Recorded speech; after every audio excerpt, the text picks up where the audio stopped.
전형적인 묻지마 범죄 유형이거든요. 그렇죠. 이런 묻지마 범죄 사건은 이게 접할 때마다 좀 안타까운 생각이 많이 들어요. 강도와 성폭행과 살인이 네. 한꺼번에 일어난 용인 택시 연쇄 강도 살인 사건으로 보도가 된 사건입니다. 2002년 4월에 김경훈이라고 하는 소위 이제 주범인데요. 네. 28살이었었고 같이 범행을 저지른 공범은 허재필이라는 자였었는데 24살이었습니다. 이 김경훈과 허재필이라는 이 두 범죄자들은 용인에 있는 한 골프장 식당에서 일을 하면서 둘이 이제 알게 됐어요. 근데 이제 김경훈이라는 자는 나름대로 어떤 이 교육자 집안이라고는 합니다. 그래서 그렇게 어렵게 살지는 않았는데 특수 강도 범죄로 체포가 되어가지고 구속이 됩니다. 4년 실형을 받고 나오거든요. 아마 굉장히 중범죄였던 것 같아요.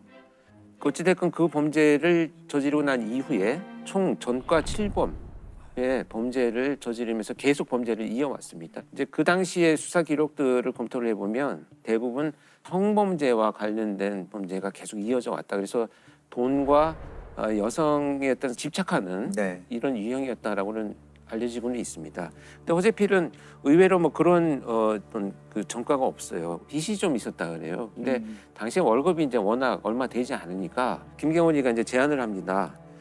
택시로 위장 강도를 해서 너희 빚을 내가 갚아주고 같이 우리가 유흥비에 쓰자. 그래서 2002년 4월 18일에 이제 범행을 시작하는데요.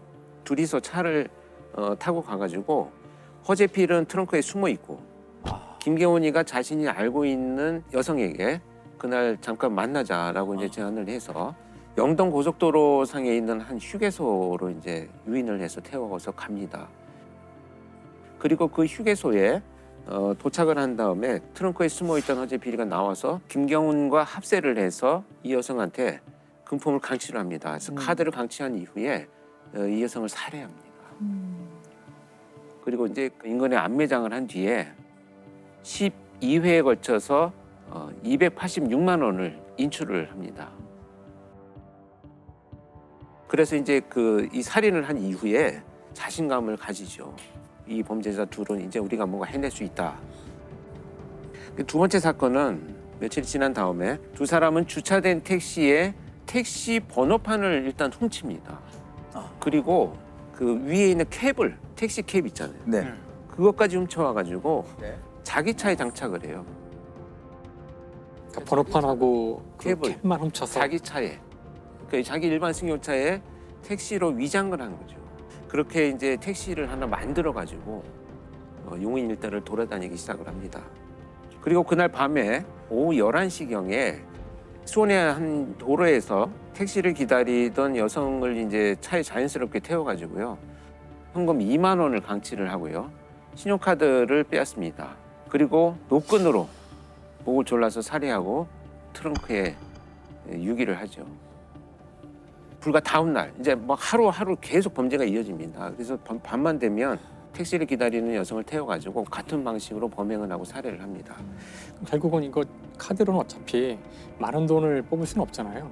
그러니까 그렇습니다. 그 600만 원 때문에 계속 그렇죠. 사람을 죽이고 있다는 건데 때로는 몇십만 원, 몇백만 원 그게 정말 정도. 이해가 안 되는 것 같아요.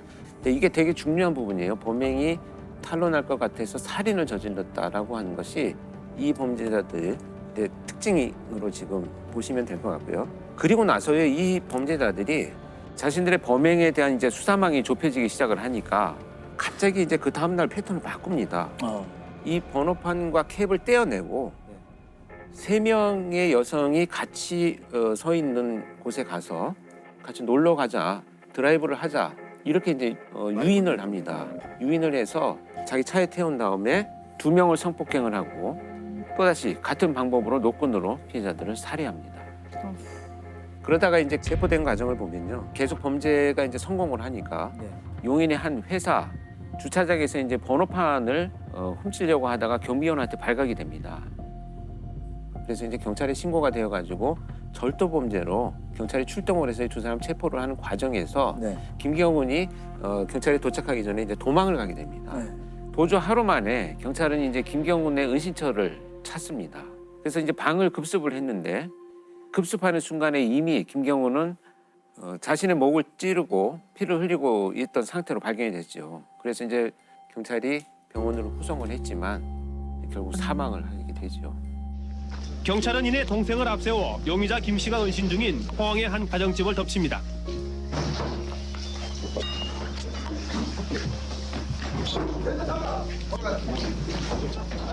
방 안에 숨어있던 용의자 김 씨는 경찰이 들이닥치자마자 바로 자결을 시도합니다.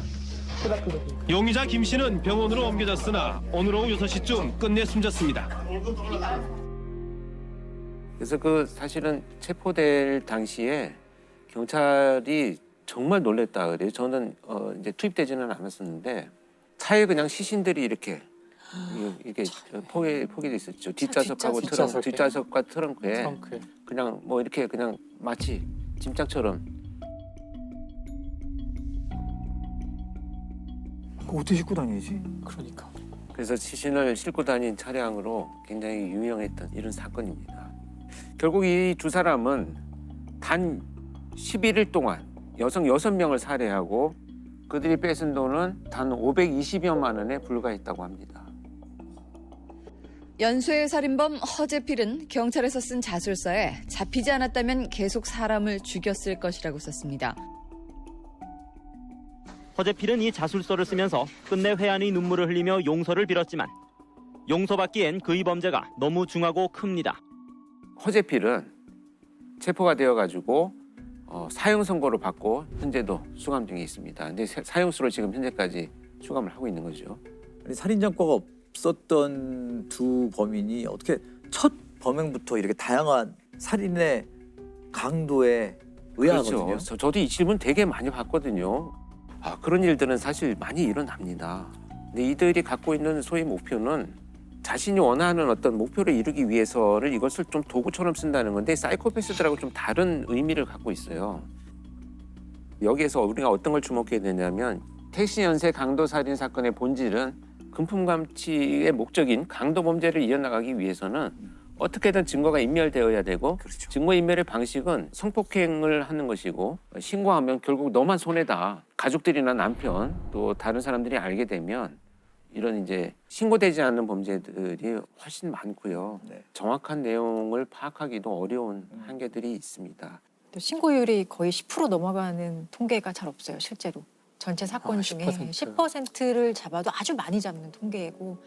그다음에 여러 연쇄 사건으로 성폭행이 이어진다면 노출의 위험이 높기 때문에 결국 피해자를 살해하는 것이 자신의 금품 강취를 위해서는 필요한 그냥 도구적인 행동과 행위다 이렇게 이어지는 것이죠. 그러니까 쉽게 얘기하면 강도를 저지르려는 자들은 살인이나 성폭력으로 자연스럽게 이어질 수 있다라는 거죠. 그렇죠.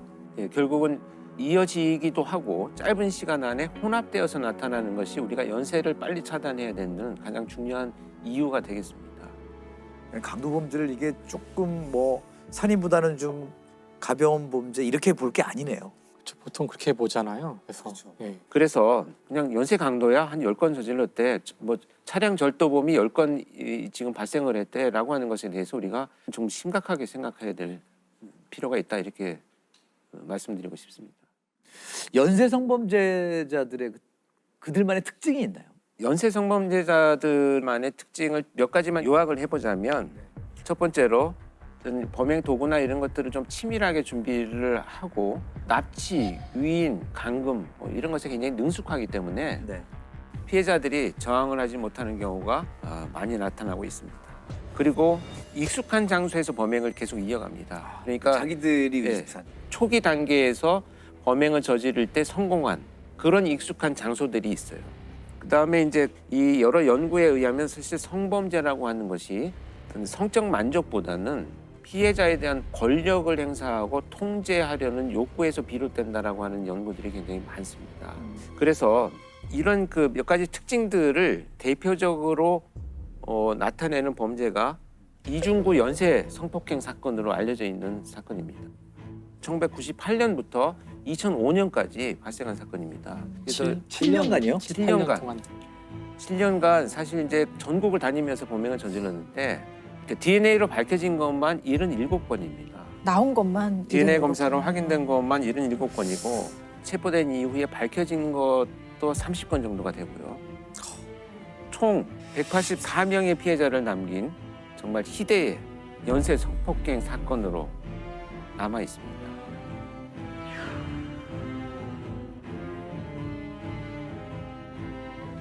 이중구는 택시 기사였었어요.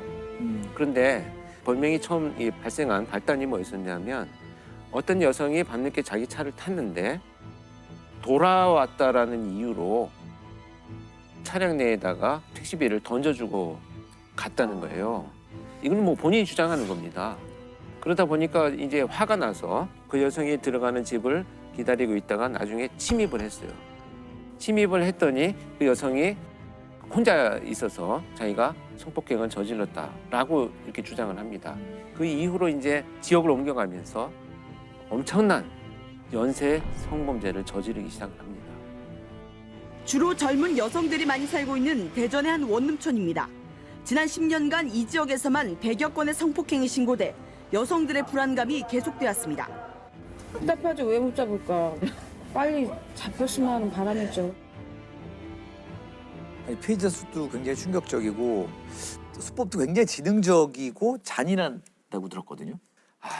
정말 이런 연쇄 범죄가 성폭행을 목적으로 한 범죄인데 이 성폭행이 첫 번째 범죄를 자기가 진술한 것처럼 화풀이를 했다라고 하는 이 진술이 되게 중요한 부분이거든요.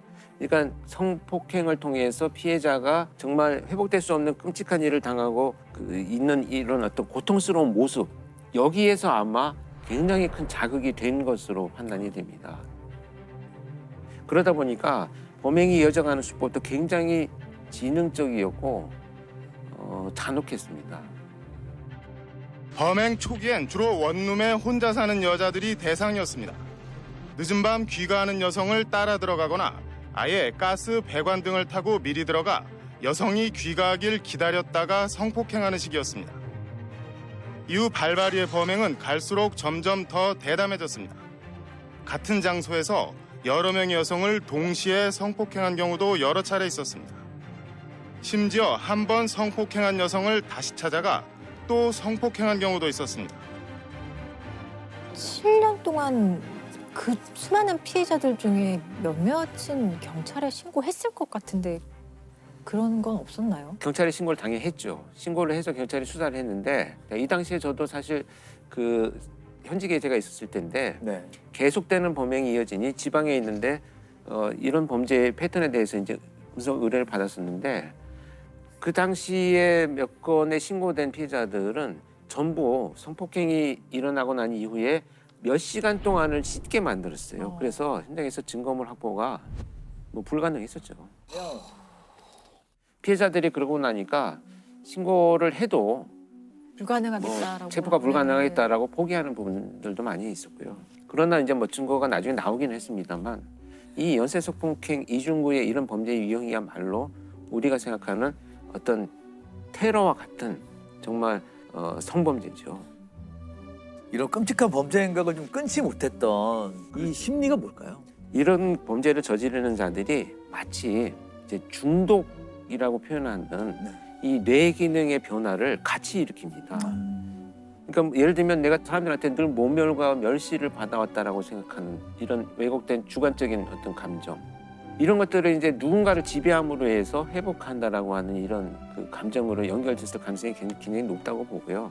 그래서 저는 이 연쇄 성폭행 범죄자들이 성중독이라고 생각을 합니다. 자, 이 잔인했던 이중구의 범죄는 어떻게 마무리가 되나요? 결국은 이제 끝까지 이제 이 여러 군데 지역에서 발생한 범죄자들을 이제 경찰이 신고로 받기 시작하면서 DNA를 확보를 합니다. 발발이 이중구 씨 검거에 결정적인 역할을 했던 것은 DNA 감식 기법. 경찰은 범행 현장에 남겨진 통신과 차량 정보를 모두 뒤져 최소한 2번 이상 등장하는 10명으로 용의자를 압축해 주거지 파악에 들어갔습니다.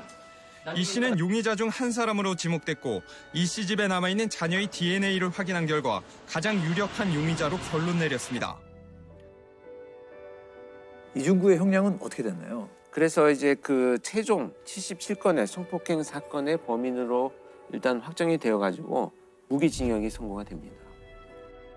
오늘 제가 말씀드린 것은 연쇄 강도 강간 범죄지만 연쇄 범죄는 시작되는 순간 결국 계속되는 자극의 발전으로 진화가 되기 때문에 초반 수사가 중요한 유형의 범죄입니다. 그래서 연쇄 강력 범죄에 대한 연구가 지속되어야 되고요. 그에 따른 실효성 있는 예방 대책도 늘어나야 된다. 이렇게